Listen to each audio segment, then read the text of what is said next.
اللہ جل شانہ نے فرمائے وَنَجَّيْنَاهُ، اور نجات دی ہم نے اسے یعنی ابراہیم علیہ السلام کو، وَلُوطًا، اور لوط علیہ السلام کو نجات دی، یعنی من نمروز وقومہ۔ یہ زمین عراق کی سرزمین تھی جہاں نمروز بادشاہ تھا، تسلط تھا اس کا۔ حضرت ابراہیم علیہ السلام وہی تھے، اور یہ واقعہ پیچھے جو قرآن مجید میں ذکر ہوا کہ حضرت ابراہیم علیہ السلام کو آگ میں ڈالا گیا اور اللہ تعالیٰ نے آگ کو ٹھنڈا اور سلامتی والا بنا دیا۔ اس کے بعد حضرت ابراہیم علیہ السلام آپ شام کی طرف آپ نے ہجرت کی تھی، شام کی طرف، تو آپ کے ساتھ لوط علیہ السلام بھی ساتھ تھے۔ حضرت لوط علیہ السلام آپ کے قریبی رشتہ دار ہیں، اور آپ لوط علیہ السلام کا اسم بھی لوط اس لیے ہے کہ لاتا یلیتو اس وزن سے ہے، اور اس کا معنی ہوتا ہے اتصال اور بہت قرب، چونکہ ابراہیم علیہ السلام کے ساتھ متصل تھے لوط علیہ السلام، اتصال قرابت والا، نسب والا، اور آپ کے اوپر ایمان لائے حضرت لوط علیہ السلام، اور اللہ پاک نے پھر لوط علیہ السلام کو نبوت عطا فرمائی تھی۔ تو اس وقت صرف 3 تھے، حضرت ابراہیم علیہ السلام، لوط علیہ السلام اور حضرت بی بی سارہ، حضرت ابراہیم علیہ السلام کی زوجہ محترمہ۔ یہ 3 تھے جو مسلمان تھے، باقی سارے نمروزی اور کفار تھے۔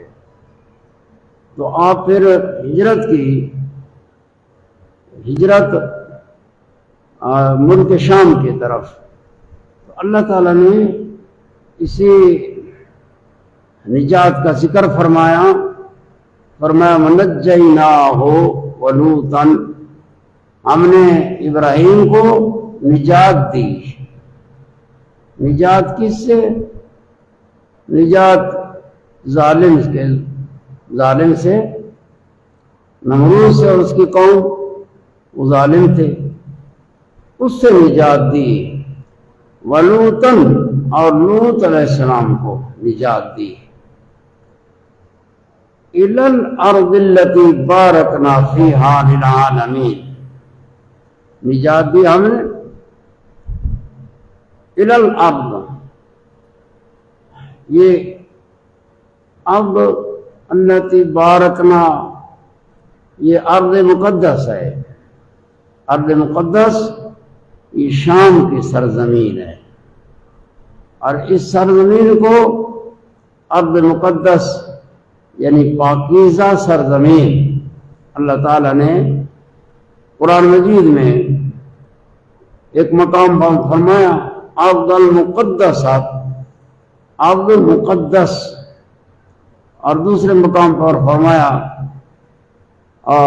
التی بارکنا حولہ، اس مقام پر بھی فرمایا الی الارض التی بارکنا، الی الارض التی بارکنا فیہا، یعنی یہ سرزمین مبارک سرزمین ہے۔ وہ سرزمین عراق کی سرزمین تھی، عراق۔ حضرت ابراہیم علیہ السلام نے اس سرزمین سے ایک مبارک زمین کی طرف ہجرت کی، ہجرت تو اسی سے ہے بھئی، اگر بندہ ایک جگہ پر ہو اور وہاں اللہ کی عبادت سے کوئی مانع ہو، خدا کے دین کی اشاعت سے کوئی رکاوٹیں ہوں، وہ ہجرت کرے دوسری جگہ پر جہاں وہ اللہ کی عبادت آسانی سے کر سکے، اللہ کے دین کی تبلیغ آسانی سے کرے۔ یہ ہے کہ حضرت ابراہیم علیہ السلام نے ہجرت کی تھی اس ظالم کی سرزمین سے، اور حضرت لوط علیہ السلام بھی ساتھ تھے اور حضرت سارہ بھی ساتھ تھی، اور جس سرزمین کی طرف ہجرت کی اسے اللہ تعالیٰ نے فرمایا التی بارکنا فیہ، کہ اس سرزمین میں ہم نے برکتیں رکھی ہیں۔ وہ شام کی سرزمین ہے۔ آپ پہلے مصر پہنچے تھے، مصر سے پھر فلسطین آئے، پھر فلسطین سے شام کی طرف، اور حضرت لوط علیہ السلام کو اللہ تعالیٰ نے نبوت عطا فرمائی اور آپ کو ایک قوم کی طرف نبی بنا کے بھیجا، جو قوم مؤتفقات، قرآن مجید میں اس کا ذکر ہے، والمؤتفقات۔ مؤتفقہ یہ 7 بستیاں تھیں، یہ 7 بستیوں والے، ان کو مؤتفقات فرمایا گیا ہے۔ یہ قوم تھی، بدکار قوم تھی، اور ان پر عذاب آیا تھا، تو حضرت لوط علیہ السلام اس جانب چلے گئے اور حضرت ابراہیم علیہ السلام شام کی جانب آ گئے، اور شام یہ سرزمین مبارک سرزمین ہے، اس لیے فرمایا التی بارکنا فیہا للعالمین، تمام جہانوں کے لیے، عالمین کے لیے اللہ تعالیٰ نے اس زمین میں برکت رکھی ہے۔ شام کی سرزمین یہ حجاز مقدس اور کے بعد دوسرے مرتبے پر ہے، یہ زمین مبارک زمین ہے، اس میں اس کی برکتیں یہ ہیں کہ اکثر انبیاء کسی سرزمین سے مبعوث ہوئے، اکثر انبیاء، نبی پاک صلی اللہ علیہ وسلم کے سوا باقی جتنے انبیاء علیہ الصلوۃ والسلام ہیں ان کی بعثت اسی سرزمین سے ہوئی، اور پھر اسی سرزمین سے باقی عالم کی طرف، بلاد کی طرف، شہروں کی طرف احکام خدا کے احکام پہنچے۔ ابتدا اسی سرزمین سے ہوئی، اور دنیاوی برکتیں، یہ سرزمین دنیاوی برکتیں بھی اس میں ہیں، اور دینی برکتیں بھی ظاہر ہیں کہ اللہ تعالیٰ کے نبی اسی سرزمین میں ظاہر ہوئے، اور پھر خدا کے شرائع، خدا کے احکام اس سرزمین سے آگے پھیلے، اور یہ سرزمین ذکر ہے کتابوں میں، یہ محشر کی سرزمین، محشر کی زمین ہے، حشر نشر اسی سرزمین میں ہوگا، حدیث میں آیا ہے، اور لوگ اسی سرزمین میں جمع ہوں گے، اور حضرت عیسیٰ علیہ السلام اسی سرزمین پر اتریں گے آسمان سے، قیامت کے علامات سے، جو اچھے علامات سے ہے نزول عیسیٰ۔ قیامت کے علامات کئی مذموم ہیں اور کئی محمود ہیں، یہ علامات قیامت سے، لیکن اچھی علامت ہے حضرت عیسیٰ علیہ السلام کا نزول۔ اور حضرت ابی بن کعب سے ایک روایت آئی کہ پوری دنیا میں جہاں میٹھا پانی ہے اس کی اصل اسی سرزمین سے ہے، ایک صخرہ ہے، چٹان ہے، جس سے نبی پاک صلی اللہ علیہ وسلم کو اسی مقام سے معراج ہوا تھا، وہ ایک چٹان ہے، اور اس کے نیچے اصل ہے پانی کی، اور پوری دنیا میں جو پانی جہاں بھی میٹھا ہے اسی پانی سے اس کے وہ نکلتا ہے اور ان جگہوں تک پہنچتا ہے۔ تو یہ ہے زمین جس کو اللہ پاک نے التی بارکنا فیہا، جس میں ہم نے برکتیں رکھی ہیں۔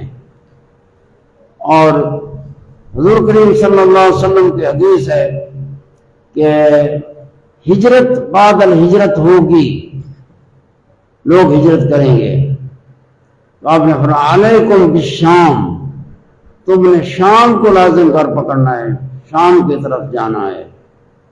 یہ سرزمین ایک برکتوں والی سرزمین ہے۔ اللہ جل شانہ نے فرمایا کہ ہم نے ابراہیم کو نجات دی اور لوط کو نجات دی الی الارض، اس حال میں کہ یہ دو، حضرت سارہ بھی ساتھ تھی، وہ تابع ہیں، اس لیے ان کا ذکر آیا، نجیناہ ولوطا الی الارض، نجات یہ ہے زمین کی طرف، وہ زمین جس میں ہم نے برکتیں رکھی ہیں، للعالمین، تمام جہان والوں کے لیے برکتیں ہیں، وہ ارض شام ہے۔ اور فرمایا وَوَهَبْنَا لَهُ، اور وہب کیا ہم نے، عطیہ فرمایا، عطیہ عطا فرمایا، وَوَهَبْنَا ہبہ بخشش، بلا عوض شے دے دینا دوسرے کو، تو اللہ تعالیٰ نے ہبہ فرمایا یعنی عطیہ فرمایا حضرت ابراہیم علیہ السلام کو اسحاق نبی، حضرت ابراہیم علیہ السلام، اللہ پاک نے فرمایا ہم نے بخش کیا، ہم نے عطا کیا، عطا ہم نے تحفہ دیا، وَوَهَبْنَا لَهُ إِسْحَاقَ، حضرت ابراہیم علیہ السلام دعا مانگتے تھے رب هب لی من الصالحین، اے اللہ مجھے نیکوکار بیٹا عطا فرما، ولد عطا فرما، رب هب لی من الصالحین، نیکوکاروں سے نیک بیٹا عطا فرما۔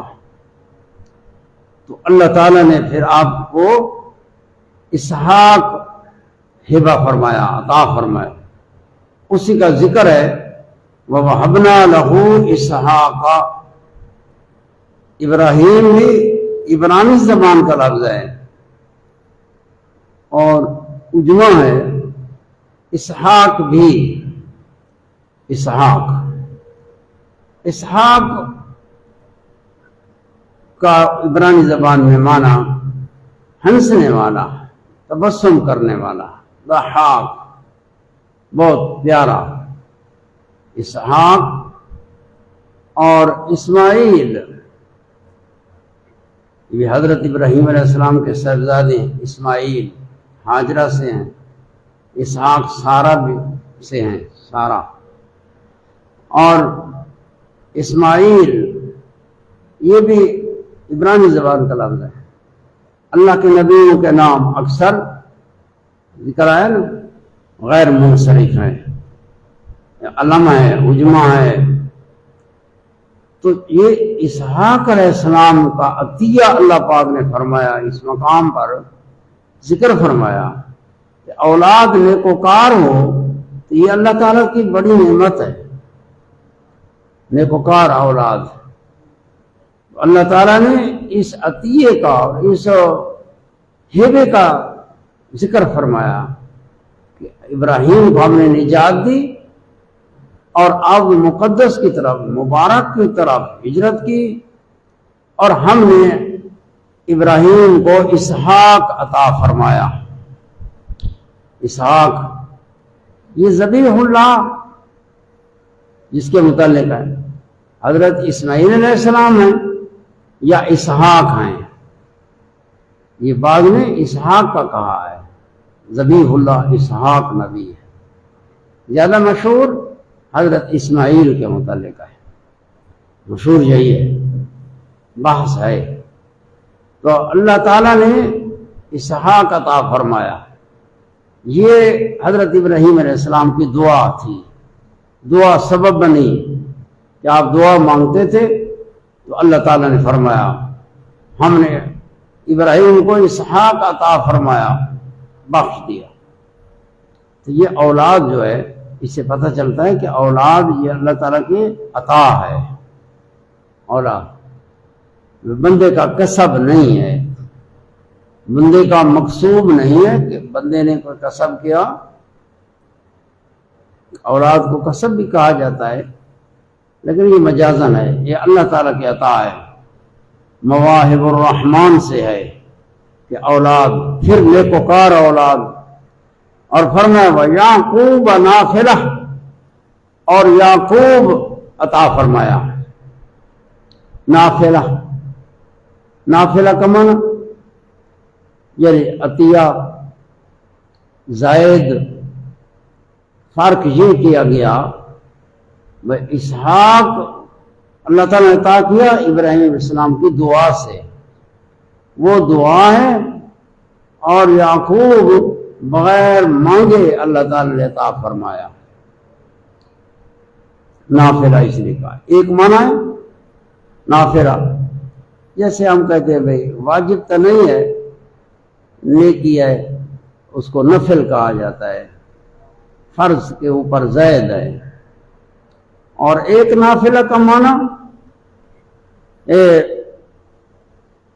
یعنی پوتا، پوتا، ایک بیٹا ہے، بیٹے کا پھر آگے بیٹا، وہ نافلہ ہے۔ نافلہ معنی ولد الولد، اولاد کے اولاد کو نافلہ کہا گیا ہے۔ یا یہ دونوں سے حال ہے کہ اسحاق اور یعقوب نافلہ ہیں، نافلہ بمعنی عطیہ ہیں اللہ کا، اللہ کا جو انعام ہے۔ تو اللہ تعالیٰ نے یعقوب یہ اسحاق کے بیٹے ہیں، کہ اللہ تعالیٰ نے ابراہیم علیہ السلام کو عطا فرمایا۔ ذکر ابراہیم علیہ السلام کا کہ انہیں وہب کیا، ہم نے اسحاق اور یعقوب نافلہ، کیونکہ مشہور ہیں کہ یعقوب نبی اسحاق کے بیٹے ہیں، اس لیے یہاں نافلہ سے یہ سمجھ آیا۔ اور یعقوب، یہ حضرت یعقوب نبی کا نام یعقوب ہے، آپ کو اسرائیل بھی کہتے ہیں، اسرائیل، آپ کا نام اسرائیل بھی ہے۔ اور اسرائیل عبداللہ، اللہ کا بندہ، اور یعقوب یہ آپ کا علم ہے، نام ہے۔ کہتے ہیں بھی جب آپ پیدا ہوئے تھے تو آپ کے بھائی جاڑے پیدا ہوئے تھے، یعقوب اور آپ کے ایک بھائی تھے، آپ سے بڑے تھے۔ جب پیدا ہوئے تو پہلے وہ وطن سے باہر ہے، اور یعقوب نبی نے اپنے بھائی کی یعنی پاؤں سے، ایڑی سے پکڑا ہوا تھا۔ یعقوب عقب سے ہے، عقب ایڑی کو کہتے ہیں، آپ نے ایڑی پکڑی ہوئی تھی۔ تو یہ یعنی تفاسیر میں بیان کرتے ہیں وجہ تسمیہ میں یعقوب کو یعقوب کیوں نام رکھا۔ تو اللہ جل شانہ نے ان کا ذکر فرمایا اور تعریف فرمائی، وَكُلًّا جَعَلْنَا صَالِحِينَ، اور اللہ پاک نے فرمایا وَكُلًّا جَعَلْنَا، یہ کلن ہر ایک کو ہم نے نیکوکار بنایا۔ صالحین، صالح معنی نیکوکار، ایک نیکوکار بندہ، صالح، صلاح لفظ تو ایک ہے، صلاح یہ فساد کی ضد ہے، فساد کی ضد، جہاں صلاح ہے وہاں فساد نہیں ہے، آپس میں ضدیں ہیں۔ اور صلاح یہ کہ ظاہر بھی صلاح اور باطن بھی صلاح، ظاہر باطن صلاح، یہ اللہ تعالیٰ نے ان دونوں کا ذکر فرمایا. وَكُلًّا جَعَلْنَا، پیچھے حضرت لوط علیہ السلام کا ذکر بھی ہے، حضرت ابراہیم علیہ السلام کا ذکر بھی ہے، حضرت اسحاق اور یعقوب کا ذکر ہے. یہ 4 نبی، ان 4 نبیوں کا ذکر ہے. اور اللہ پاک نے فرمایا وَكُلًّا جَعَلْنَا صَالِحِينَ، ہم نے ہر ایک کو، ان 4 سے ہر ایک کو صالح بنایا، نیکوکار جعل کیا، خلق پیدا کیا، انہیں صلاح بخشی، ان کی سرشت میں، ان کی طبیعت میں صلاح ہے، نیکی ہے، استعداد اچھی ہے.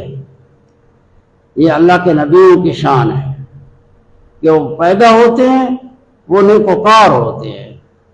وجعلنا، جعل کیا، جعل کا معنی ہے یعنی ایک جعل ہے خلق، فطرت جو اللہ تعالیٰ نے پیدا کیا، انہیں نیکوکار پیدا کیا.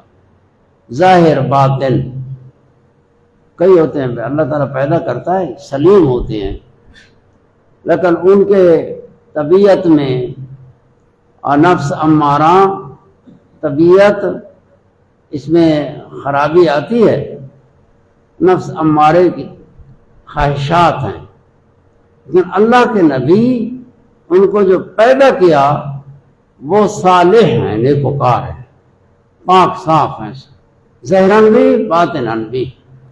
وَكُلًّا جَعَلْنَا صَالِحِينَ وَكُلَّ وَاحِدٍ مِنَ الْأَرْبَعَةِ جَعَلْنَا، ہم نے پیدا کیا اور بنایا صالح. جیسے اتحیات میں ہم پڑھتے ہیں نا، السلام علینا وعلی عباد اللہ الصالحین، صالحین کا لفظ یہ ذکر کرے دن میں عربی دے وچ صالح اس بندے کو آدن یہ صالح دی نسبت تھی وجہ جہاں ہر نیکی دی پاسی میں سمجھو وہ ہر نیکی دا جامع ہے صالح.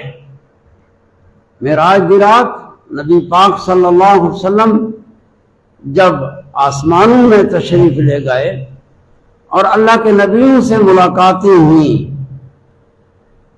ہر نبی جن کا ذکر معراج والی حدیث میں ہے، جب حضور سے ملاقات ہوتی تو وہ کہتا مرحبا بأخی الصالح، مرحبا بأخی الصالح، عبد الصالح وأخی الصالح، خوش آمدید، مرحبا. جیسے کوئی آئے کہ دوسرا اس کو استقبال کرتا ہے، کلمات بولتا ہے اس کے لیے، اس کے دل کی سرور کے لیے، اس کے احترام اور اکرام کے لیے. تو عربی میں مرحبا دا لفظ ہے، مرحبا، مرحبا بعبد الصالح. حضرت آدم نے وابن الصالح، اور انبیاء علیہ واخی الصالح، یہ صالح کا لفظ بولتے ہیں. یہ صالح ایسا لفظ ہے، یہ اس پر بولا جاتا ہے جس میں ہر لحاظ سے نیکی اور کوئی کمال نہیں ہے مگر وہ اس کے مفہوم کے اندر ہے، صالح کے مفہوم کے اندر ہے. اللہ کے نبیوں کو بھی صالح کہا گیا، ولیوں کو بھی صالح، نیکوکار بندوں کو صالح. تو فرمایا وَكُلًّا جَعَلْنَا صَالِحِينَ، ہر ایک کو ہم نے صالح بنایا، صلاح بخشی، ظاہری باطنی، اور توفیق دی. ایسی توفیق، ایسی صلاح کہ پھر ایک خصوصیت کے مستحق ہو گئے. یعنی اللہ تعالیٰ نے انہیں چن لیا، علم کے لیے اور نبوت رسالت کے منصب کے لیے چن لیا، خلق خدا کی ہدایت کے لیے چن لیا، اور انہیں امام بنا دیا. جیسا آگے آیت مبارکہ میں ذکر ہے جو فرمایا ان آیات سے جو تم نے سنے کہ اللہ تعالیٰ نے فرمایا ابراہیم کو ہم نے نجات دی، تو اللہ تعالیٰ اپنے نیک بندوں کو نجات عطا فرماتا ہے۔ وَنَجَّيْنَاهُ وَلُوطًا إِلَى الْأَرْضِ الَّتِي بَارَكْنَا فِيهَا، ایک زمین میں تھے جہاں نمروز تھا، اور اس زمین سے ہجرت کر کے آپ شام کی طرف آئے، تو یہ ہجرت ہے۔ اس آیت مبارکہ میں اشارہ ہے کہ الہجرت سنت من سنن الانبیاء والاولیاء، کہ ہجرت جو ہے ایک وطن سے دوسرے وطن کی طرف، یہ سنت ہے اللہ کے نبیوں کی سنن سے ایک سنت ہے، اور اولیاء کی سنت ہے۔ لہذا جو شخص کسی شہر میں آئے، ایک شہر میں، لیکن اس شہر میں اس کو کوئی مددگار نہیں ہے جو دین میں اس کی مدد کرے، دین کے اشاعت میں اس کی مدد کرے، تو ایسے شخص کے لیے واجب ہے، ضروری ہے کہ وہ اس جگہ کو چھوڑ کے دوسری جگہ چلا جائے، تاکہ ادھر جا کے دین کا کام زیادہ ہو سکے جہاں اس کے مددگار نہ ہوں۔ وَكَذَلِكَ الْمُرِيدُ، مرید کے لیے بھی یہ ہے کہ اگر ایک جگہ ہے، ایک جگہ ایسی ہے جہاں شواغل زیادہ ہیں، مصروفیات زیادہ ہیں دنیاوی، لیکن اس کے سلوک میں رکاوٹ پیدا ہوتی ہے، تو وہ اس جگہ سے دوسری جگہ چلا جائے۔ اس لیے اولیاء کرام بہت دیہاتوں کی طرف آئے ہیں کہ دیہاتوں میں اتنی مصروفیات نہیں ہوتے، دیہاتوں میں تنہائی میسر ہوتی ہے، اور تنہائی اور خلوص، یکسوئی اللہ تعالیٰ کی طرف توجہ زیادہ پیدا ہوتی ہے۔ یہ ذکر کیا گیا، اور فرمایا پھر اللہ پاک نے ان نبیوں کی تعریف فرمائی۔ یہ تعریف ہے وَجَعَلْنَاهُمْ أَئِمَّةً يَهْدُونَ بِأَمْرِنَا، کہ اللہ پاک فرماتا ہے کہ ہم نے ان کو امام بنایا۔ وَجَعَلْنَاهُمْ أَئِمَّةً يَهْدُونَ بِأَمْرِنَا، امام کہتے ہیں مقتدا کو، امام ہوتا ہے کہ دوسرے لوگ اس کی اقتداء کرتے ہیں، جی میں نماز کا امام ہے، سارے اس کی اقتداء میں اللہ جل شانہ انہیں امام بنایا جو اللہ کے حکم کے ساتھ دوسروں کی رہنمائی کرتے ہیں، اللہ کے بِإِذْنِ اللہ بِأَمْرِ اللہ، اللہ کے حکم کو لوگوں تک پہنچاتے ہیں، وہ امام ہیں۔ یہ انبیاء علیہ السلام امام ہیں۔ حضرت ابراہیم علیہ السلام، جیسے قرآن مجید میں پہلے سپارے میں فرمایا اللہ جل شانہ انہیں انی جاعلک للناس اماما، اے ابراہیم میں تجھے لوگوں کا امام بنانا چاہتا ہوں، انی جاعلک للناس اماما۔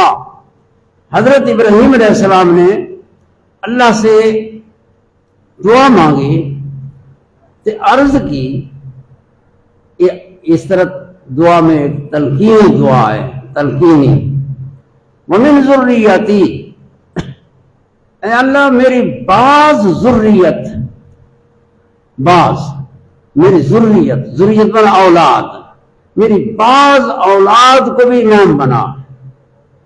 وَمِن ذُرِّيَّتِي قَالَ لَا يَنَالُ عَهْدِ الظَّالِمِينَ، اللہ پاک نے فرمایا کہ یہ عہد امامت ظالموں کو نہیں پہنچے گا، جو ظالم ہوں گے ظالموں کو عہد امامت نہیں۔ اب ابراہیم علیہ السلام تو اللہ تعالیٰ نے فرمایا کہ میں تجھے امام بناتا ہوں، کہ آدم علیہ السلام نے اپنی ذریت کی درخواست کی، لیکن ساری ذریت کے لیے نہیں ہے، بعض ذریت ہے، کیونکہ اللہ کا نبی ایسی دعا نہیں مانگتا جس کا حصول ممتنع ہو، اور آپ کو یہ علم یقینی تھا کہ میری ساری اولاد مسلمان نہیں ہوگی، بعض ظالم بھی ہوں گے، اور اللہ تعالیٰ کے نبی کو اللہ تعالیٰ کی شان معرفت ہوتی ہے، اس لیے آپ نے بعض اولاد کی دعا مانگی۔ تو یہاں اللہ تعالیٰ نے فرمایا وَجَعَلْنَاهُمْ أَئِمَّةً يَهْدُونَ، ہم نے انہیں تمام کو، یعنی ابراہیم علیہ السلام کو، آپ کے بیٹے اسحاق کو، اسحاق کے بیٹے یعقوب کو، یہ حضرت لوط علیہ السلام کو، یہ آپ کے قریبی رشتہ دار ہیں لوط علیہ السلام، ان کو ہم نے، اللہ فرماتا ہے ہم نے امام بنایا، یہدون بامرنا، جو لوگوں کو ہدایت دیتے ہیں، لوگوں کو راستہ دکھاتے ہیں، اللہ کا راہ دکھاتے ہیں، بامرنا، ہمارا امر خدا کا، یعنی وحی، لوگوں تک وحی کے احکام پہنچاتے ہیں۔ یہ اللہ کے نبی ہیں، نبیوں پر وحی ہوتی ہے، اور یہی اللہ کا امر ہے، یعنی اللہ کے امر کو آگے پھیلاتے ہیں۔ بے امرنا سے ہو گیا کہ لوگوں کو اللہ کی طرف بلائو، اللہ کے امر سے، جو اللہ کے اوامر ہیں، احکام ہیں، جو وحی ہے، قرآن مجید وحی ہے، اس وحی سے لوگوں کو رہنمائی دیو، یہ اللہ کے نبیوں کا طریق ہے۔ اور بِأَمْرِنَا، کہ لوگوں کو اپنی طبیعت اور اپنی خواہش کی طرف نہ بلاؤ، تمہاری طبیعت، تمہاری خواہش کچھ نہیں، اللہ کے امر سے دعوت دو، اللہ کی طرف اور اللہ کے امر سے، اللہ کی وحی کے ساتھ۔ تو فرمایا وَجَعَلْنَاهُمْ أَئِمَّةً يَهْدُونَ بِأَمْرِنَا وَأَوْحَيْنَا إِلَيْهِمْ فِعْلَ الْخَيْرَاتِ، ان کی تعریف ہے، اللہ کے نبیوں کی تعریف۔ اللہ فرماتے ہیں ہم نے وحی کی ان کی طرف فعل الخیرات، نیکی کے کاموں کی وحی کی، کہ یہ نیکی کے کام ہیں، یہ اللہ تعالیٰ کے اطاعت ہے، عبادت ہے، فعل الخیرات، جو نیکی کے کام ہیں۔ اللہ فرماتے ہیں ہم نے ان کی طرف نیکی کے کاموں کے اعمال صالحہ، نیک اعمال کی واحد کی، کہ یہ عمل نیک ہے، یہ عمل نیک ہے۔ فعل الخیرات وإقام الصلاة وإیتاء الزکوٰۃ، خاص کر کے نیکی کے کاموں میں فعل الخیرات جب فرمایا کہ واحد کی، ہم نے اچھے کاموں کی واحد کی، نیک اعمال کی واحد کی ہم نے ان نبیوں کی طرف۔ آگے نماز کا خاص ذکر آیا، وإقام الصلاة وإیتاء الزکوٰۃ، نماز کے قائم کرنے کا امر، قائم کرنے کی وحی، یہ بھی فعل الخیرات ہیں، عبادات ہیں۔ نماز عبادت ہے، یہ فعل الخیرات میں آ گیا ہے عموماً، لیکن بطریق خصوص اہمیت کے اظہار کے لیے کہ تمام فعل الخیرات جو نیکی کے کام ہیں، اعمال صالحہ ہیں، ان میں یہ دو عمل، یہ بزرگ عمل ہیں، اہم سے افضل عمل ہیں۔ ایک نماز کی اقامت اور دوسرا زکوٰۃ کی ادائیگی۔ نماز کی اقامت یہ بدنی عبادت ہے، اور یہ بندے کے بدن کی زکوٰۃ ہے، یہ بدنی زکوٰۃ ہے۔ اور زکوٰۃ، ایتاء الزکوٰۃ، زکوٰۃ ادا کرنا، یہ مال میں ہے، زکوٰۃ مال میں ہوتی ہے اور مال عبادت ہے۔ تو یہ واحد کی اللہ پاک نے، جیسے فرمایا حضرت عیسیٰ علیہ السلام ان کے قصے میں قرآن مجید میں، اللہ جل شانہ نے مجھے وصیت کی، اوصانی بالصلاۃ والزکوٰۃ وصیت کی اللہ نے نماز کی وصیت کی اور زکوٰۃ کی وصیت کی. ما دمت حیا، جتنے تک میں زندہ رہوں. تو اعمال صالحہ تو بہت ہیں، نیک اعمال بہت ہیں، لیکن ان نیک اعمال میں جو افضل اعمال ہیں وہ اقامت صلاۃ ہے اور ایتاء زکوٰۃ ہے. صلاۃ نماز بدن کی زکوٰۃ ہے، اور زکوٰۃ وہ مال کی زکوٰۃ ہے. نماز پڑھنے سے بدن کی زکوٰۃ ہو جاتی ہے، بدن پاک ہو جاتا ہے، بدن پاک ہوتا ہے. ظاہری پاکیزگی بھی آتی ہے کہ وضو کرتا ہے بندہ، اور باطنی بھی آتی ہے کہ نماز کے انوار باطن میں سرایت کرتے ہیں. اور زکوٰۃ دینے سے مال پاک ہو جاتا ہے، اور مواصلات آتی ہے غریبوں کے ساتھ. جن کو تم مال زکوٰۃ دو گے، فقراء کو، غریبوں کو، ان کے دل میں تیری محبت داخل ہوگی، غمخارگی آئے گی، مواصلات آئے گی، کہ معاشرے میں ایک حسن آئے گا. یہ ایسے اعمال ہیں. اور نماز کی اقامت کا ذکر فرمایا، یہ نہیں فرمایا کہ ادا کرو. نماز کی ادائیگی اور ہے، نماز کو قائم کرنا اور ہے. نماز قائم کرنا، اس کی اقامت، کہ طبیعت میں کوئی ٹیڑھا پن ہے، نفس امارگی، نفس امارہ ہے، طبیعت میں ڈنگاج ہے. نماز سے وہ ڈنگاج، اعوجاج، ٹیڑھا پن نکلتا ہے. یہ اقام الصلاۃ اقام العودہ سے مشتق ہے. اقام العودہ عربی میں محاورہ ہے. عرب لوگ اقام العودہ یہ اس وقت کہیں گے جب لکڑی ٹیڑھی ہو، تر لکڑی ہے، درخت کو کاٹا لیکن وہ ذرا ٹیڑھا ہے، تو ہمارے لوگ اس لکڑی کو آگ لگاتے ہیں، لکڑی کو آگ لگاتے ہیں، آگ پر وہ رکھتے ہیں، اس سے وہ ذرا نرم ہوتی ہے، پھر اس کے اوپر وزن رکھ دیتے ہیں. کچھ دن بعد وہ لکڑی وزن ہٹاتے ہیں اور لکڑی سیدھی ہو جاتی ہے. اس محاورے سے اقام الصلاۃ مشتق ہے، نکلا ہے. اس محاورے سے یہ لفظ نکلا ہے، پھر وہ معنی اس کے اندر داخل ہوگا، آ جائے گا. یہ عربی کے خصوصیات ہیں کہ ایک اشتقاق ہے، ایک کلمے کو دوسرے کلمے سے نکالنا اور اس کے معنی کو اس میں لے آنا. بندے کی طبیعت میں ٹیڑھا پن ہے، جب ٹیڑھا پن ہے تو نماز اس ٹیڑھے پن کو نکال دیتی ہے. نماز ایسے ہے کہ نفس امارہ کی جو تیزی ہے، تو اس کے اندر جو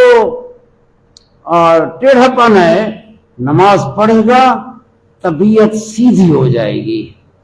جیسے لکڑی کو سیدھا کیا تو وہ تو آگ سے کرتے ہیں، طبیعت کو سیدھا یہ نماز سیدھا کرتی ہے.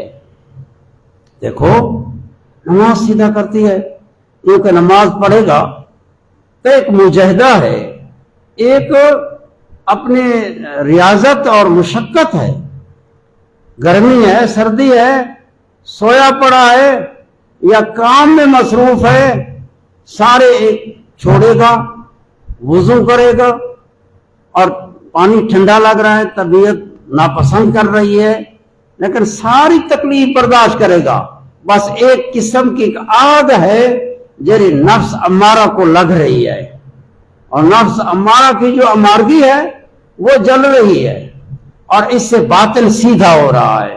اس لیے فرمایا گیا ان الصلاۃ تنہی عن الفحشاء والمنکر، نماز، بے شک نماز بھی حیائی کی باتوں سے اور برے کاموں سے نماز روکتی ہے. تو نماز کی اقامت کا ذکر ہے، اور اقامت میں یہ ہے کہ کامل وضو کرے اور اچھی طرح وضو کرے، اور آداب، سنن، واجبات نماز کے ان کا لحاظ کرے، ان کو عمل میں لے آئے۔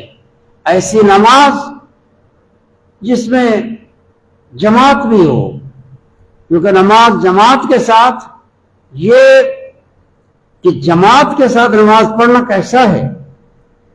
یہ نماز جماعت جو ہے، جماعت فرض ہے، سنت ہے، اس کا مرتبہ شریعت میں کیا ہے؟ بعض نے کہا ہے فرض ہے، جماعت فرض ہے۔ دیکھو کتابوں میں ایک جماعت کا یہ اعتقاد ہے کہ نماز جماعت فرض ہے۔ اب فرض کفایہ یا فرض عین؟ انہوں نے کہا فرض عین، فرض عین اتنا مقام ہے۔ اب یہ تھا کہ فرض عین ہے تو پھر اکیلے پڑھے تو نماز اس کی نہیں ہوگی، اکیلے پڑھے تو نماز نہیں ہوگی۔ تو انہوں نے استثناء صرف اتنا کیا کہ بھئی اگر عذر شرعی ہو تو نماز کی جو فرض عین تھی یہ فرضیت اس سے ساقط ہوتی ہے۔ عذر شرعی، بیمار ہے، بارش زیادہ ہے، گلیوں میں کیچڑ ہے، ایسے ایسے عذر کہ مسجد میں جماعت کے ساتھ وہ نہیں پہنچ سکتا، اس وقت وہ فرضیت ساقط ہوتی ہے، اکیلے کی ہو جائے گی، معذور ہے، ورنہ فرض عین ہے۔ لہذا بلا عذر شرعی اس کی نماز اکیلے کی نہیں ہوگی۔ اس جماعت کا مذہب یہ ہے، میں اس جماعت کی بات کر رہا ہوں، مطلقاً نہیں ہے۔ دوسری بات یہ ہے کہ واجب ہے، فرض عین نہیں ہے، واجب ہے۔ واجب جو ہوتا ہے عمل میں، فرض اور واجب عمل کے اعتبار سے کہ ضروری ہے یہ برابر ہے، صرف اعتقاد میں فرق ہوتا ہے، فرضیت کا اعتقاد اور واجب کا اعتقاد۔ باقی عمل جس طرح فرض کا عمل ضروری ہے، واجب پر بھی عمل ضروری ہوتا ہے، عمل کے لحاظ سے ایک جیسے، اعتقاد میں تھوڑا ظن اور قطع کا فرق ہوتا ہے۔ اور دوسرا تیسرا کہ یہ جماعت جو ہے سنت مؤکد قریب واجب، یہ ہمارا مذہب ہے کہ سنت مؤکد۔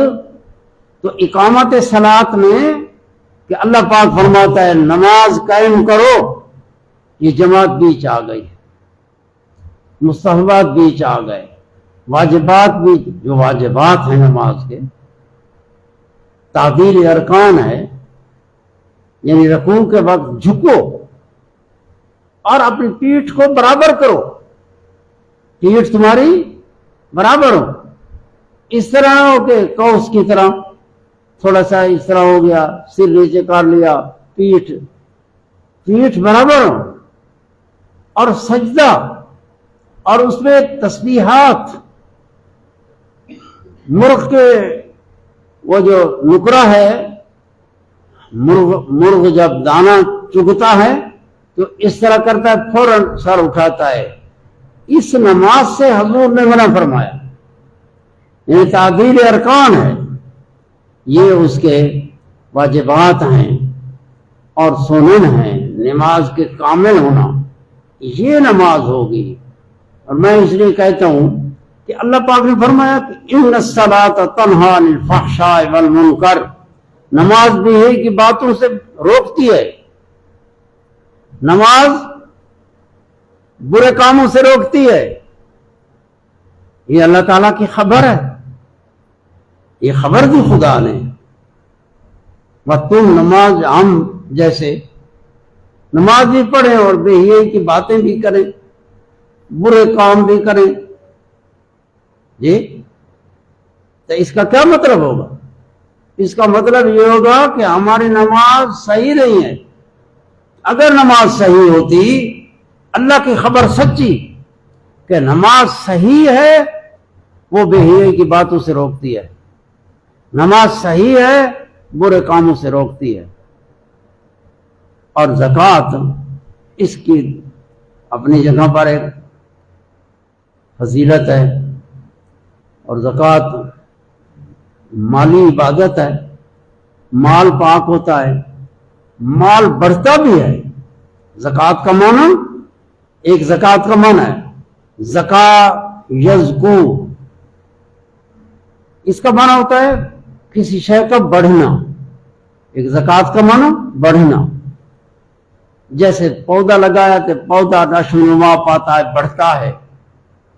زکوٰۃ کو زکوٰۃ نام دیا گیا اس لیے کہ زکوٰۃ دینے سے مال بڑھتا ہے، مال کی بڑھوتری ہوتی۔ ظاہر تو یہ سمجھتا ہے کہ یہ میں زکوٰۃ دے رہا ہوں 40واں حصہ، تو باقی تھوڑے ہیں، کچھ کم ہو گیا ہے، لیکن زکوٰۃ کا نام ہی زکوٰۃ اس لیے کہ مال بڑھتا ہے۔ اور زکوٰۃ کا ایک معنی طہارت ہے، طہارت، کہ زکوٰۃ کو نام ہی زکوٰۃ اس لیے دیا گیا کہ یہ پاک کرتی ہے۔ زکوٰۃ یہ ایسا فعل ہے پاک کرتا ہے۔ پاک کس کو کرتا ہے؟ یعنی زکوٰۃ دینے والے کو پاک کرتا ہے، اور جس مال سے جدا کی گئی ہے اس مال کو بھی پاک کرتا ہے۔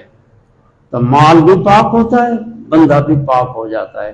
بندہ پاک ہوتا ہے گناہوں سے، مال پاک، میل کچیل نکل جاتی ہے، فقراء کا حصہ نکل جاتا ہے۔ جیسے جانور کو ذبح کیا تو بسم اللہ اللہ اکبر پڑھا، تکبیر پڑھی، اور رگوں سے دم مصفوح نکلا۔ یہ دم مصفوح، اللہ پاک دم مصفوحا، یہ نجس ہے، یعنی بہت پلید ہے، نجاست ہے، یہ نجاست نکل گئی۔ پیچھے گوشت صاف ستھرا پاک طیب بچ گیا، اب تم کھاؤ، تمہارے اوپر حلال ہے، اللہ کا نام بھی آیا، یہ وہ بھی نکل گیا۔ تو اس لیے زکوٰۃ اس طرح ہے، جب مال سے جدا ہوتی ہے تو میل کچیل نکل جاتی ہے، باقی پیچھے جو بچ گیا وہ صاحب مال پر پاک طیب ہوتا ہے۔ یہ فرمایا اقام الصلاۃ و ایتاء الزکوٰۃ، کہ اللہ پاک نے وحی بھیجی اپنے نبیوں کی طرف کہ اچھے کاموں کی وحی، نیکیوں کی وحی، اور ان نیک اعمال میں خاص کر کے ذکر فرمایا وہ ایک نماز کا اور دوسرا زکوٰۃ کا۔ سمجھے؟ حضرت انس رضی اللہ تعالیٰ عنہ اپنے گھر آئے تو گھر میں جو ہے طبیعت نہ، یعنی جیسے طبیعت پر پریشانی عارض ہو تو دیکھنے والا جو دیکھتا ہے تو ادراک کر لیتا ہے، احساس کر لیتا ہے کہ کوئی وجہ ہے، آج کوئی پریشانی عارض ہے۔ تو گھر والوں نے پوچھا کیا خیر ہے، آج تیری حالت جو ہے نا متحجر ہے؟ تو آپ نے فرمایا ہاں، بس ایک نماز رہ گئی تھی، دین میں ایک نماز رہ گئی تھی ہمارے پاس، باقی تو بہت سارے حصے گر گئے ہیں ہمارے دین کے، صرف ایک نماز تھی، اب لوگ اس نماز کو بھی ضائع کر رہے ہیں۔ آپ کو افسوس ہوا کو نمازیوں کو دیکھا وہ اس دور میں، تو اب ہمارا کیا حال ہے؟ لہذا سب سے ایمان کے بعد اہم عبادت، افضل عبادت یہ نماز ہے، اس کا بڑا ذکر آیا ہے، اور نبی کریم صلی اللہ علیہ وسلم نے اس کی اہمیت بیان فرمائی۔ جب آپ کا وصال ایک دو دن باقی تھے کہ حضور کریم صلی اللہ علیہ وسلم نماز کے لیے آپ پر خشی طاری ہو جاتی تھی، جب ہوش میں آتے تو فرماتے نماز، تو عرض کی جاتی تم آپ کی انتظار کر رہے ہیں، مسجد میں صحابہ کرام آپ کی انتظار کر رہے ہیں۔ آپ فرماتے پانی رکھو، پانی رکھا جاتا، آپ غسل فرماتے، جو غسل فرما تیاری کرتے مسجد کی طرف، پھر آپ پر خشی طاری ہو گئی، پھر خشی طاری کو پھر افاقہ ہوا تو فرمایا نماز، عرض کی یا رسول اللہ آپ کی انتظار کر رہے ہیں، آپ نے فرمایا پھر پانی رکھو، بار بار غسل ہوا، آپ تیار ہوئے، دو صحابہ کے ہاتھ رکھے ان کے کندھوں پر اور مسجد کی طرف روانہ ہوئے تو آپ کے پاؤں مبارک زمین پر لکیر کھینچ رہے تھے. ایک جانب حضرت عباس تھے اور دوسری جانب حضرت علی تھے کرم اللہ وجہ الکریم، یا حضرت دوسرے ہیں اسامہ بن زید یا فضل بن عباس، ان کا ذکر آتا ہے. حضرت علی تھے اور حضرت فضل بن عباس، حضرت اسامہ بن زید ایواری بواری خدمت بجا لاتے تو مسجد کی طرف حضور اس حال میں گئے اور نماز پڑھی. یہ ہمارے لیے کہ یہ آپ صلی اللہ علیہ وسلم کی آخری نماز ہے جو آپ نے ادا کی، پھر اس کے بعد تو آپ کا وصال ہو گیا. آخری نماز جب تشریف لائے تھے تو دو صحابہ کے کندھوں پر ہاتھ رکھے ہوئے تھے اور اس حال میں کہ پاؤں مبارک زمین پر آ رہے تھے، لکیر لگ رہی تھی. یہ ہمیں حضور اپنے عمل سے تعلیم دے رہے تھے کہ نماز اور جماعت اتنی اہم ہے. ہمارا کیا حال ہے؟ ہمارا حال ہی کوئی نہیں. حال کیا بیان کرے؟ ہمارا حال ہو تو بیان کیا جائے. تو اللہ تعالیٰ سمجھنے کی توفیق عطا فرمائے. بس اتنے تک ٹائم برابر ہو گیا ہے. اللہ تعالیٰ قبول و منظور فرمائے. وآخر دعوانا الحمدللہ.